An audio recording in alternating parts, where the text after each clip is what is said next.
Hey everyone, today we're going to burn lines through our LiDAR so that they look more like this, so that you can run your hydrology models and they won't get interrupted by roads. Let's get into it. So when it comes to LiDAR, when a digital elevation model is produced based off of the points from LiDAR, it doesn't capture things like culverts or bridges very well. It just gives whatever information is gathered. So this is likely a bridge where it can see partially under the bridge and it takes the lowest value. But then you have a little bit of bridge left, so it has a crossing right here. Right here, there's probably a culvert, same with up here, and it really doesn't capture the culverts at all. When you try and run the hydrology tools, you first have to fill things up, so it's going to get filled up to the top of the road, and then the flow lines are going to find the lowest path and often not follow the path of the water. That's where hydroconditioning comes in. We're basically burning lines through the road so the water can flow through the roads when we run our models. To start off, the first thing you're going to need is a line feature class. You might want to add in a field so that you can include things like certainty. A field for certainty will allow you to draw all culverts that you think are there, but you can burn in the ones that you're most certain of first and use your judgment to move on from that point. You could also add fields for the types, such as bridges, culverts, dams, and other such things. I'm just going to make my certainty class a short integer, with 1 being very certain, 2 being less certain, and 3 being unsure. Let's toss in a couple burn lines.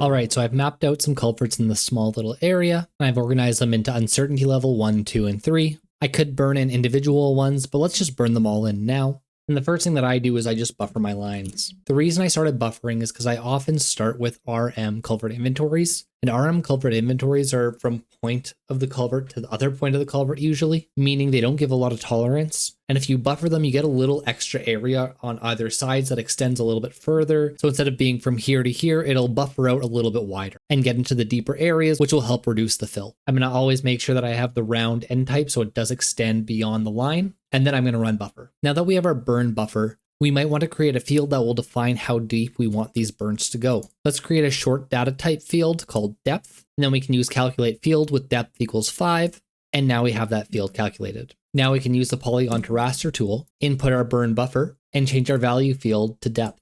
Let's create a cell size of 1, and let's run this. We now have our raster. The next thing we'll have to do is run calculator. We're going to use a raster function for that. If it's not already open, you can find the raster functions under analysis and then raster functions. It'll open up a new tab, head down to math and then calculator. We're going to input the LiDAR as well as our burn raster. We're going to assign them A and B as the raster variables. And the value that we want for the burn raster is A minus B. So we're going to end up getting the elevation at this point and then subtracting by 5, which is the value we input before. Let's create the new layer. There we are. We have about 288 meters here and about 283 meters here. Now that we have our burn raster and our DEM, we can combine them. Let's head over to geoprocessing and use mosaic to a new raster. You can also just use mosaic to add in the burn lines, but for this one, we'll just do a mosaic to a new raster.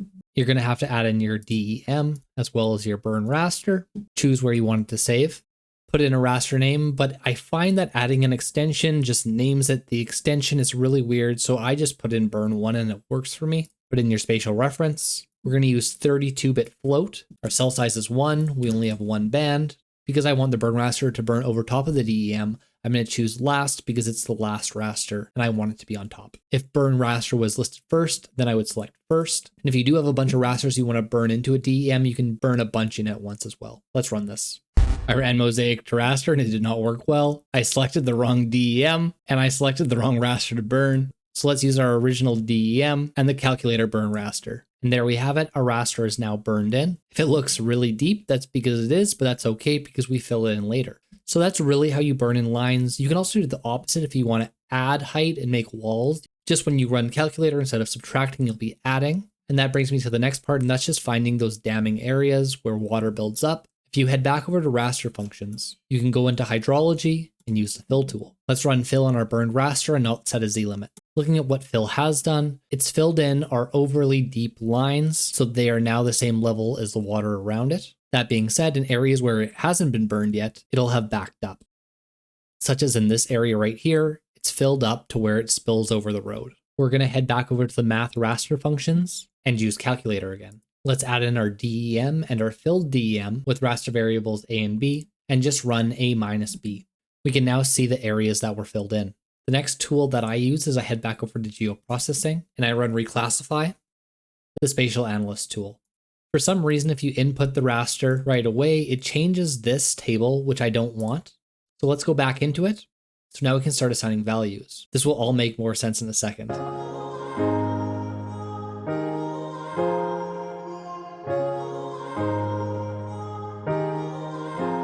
All right, so what I've done is all the area where the difference between the fill and the original DEM was very small, so 0 to 0.02 centimeters, because this is centimeters. I'm going to assign that to be no data. Everything from 2 centimeters to 20 centimeters, I'm going to assign 1.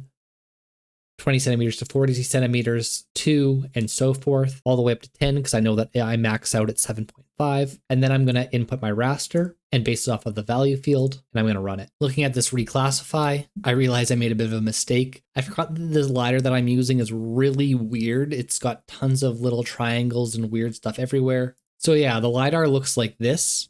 I don't know why, but obviously a reclass that sets the limit at 0.02 meters is too low. All right, so I ended up using 10 centimeters as the cutoff value. And now what I have is a shapefile that really helps show where water's backing up. And that really indicates where culverts are likely to be. So if I go over here, I can see a ton of water backing up. I know that there's almost definitely a culvert that runs right here. Meanwhile, the areas that we burn through only have about 10 centimeters of water backing up behind them, which is great.